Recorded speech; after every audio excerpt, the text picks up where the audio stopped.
देखकर तुम्हें भी बहुत खुशी होगी ये जानकर कि आज के बाद तुम मेरे खिलाफ में काम करोगे। ये मजदूर का हाथ है का दिया, लोहा पिघलाकर उसका आकार बदल देता है।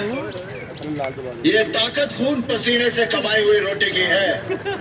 मुझे किसी के टुकड़ों पर पलने की जरूरत नहीं।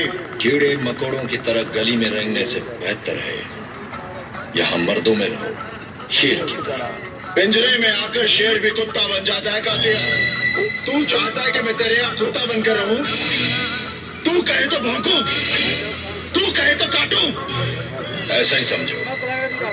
तो क्या हमारे साथ काम करोगे तो नाम होगा तुम्हारा, इनाम मिलेंगे, रुपए पैसा मिलेगा, इज्जत होगी तुम्हारी और लोग डरेंगे तुमसे। डराकर लोगों को वो जीता है जिसकी हड्डियों में पानी भरा होता है।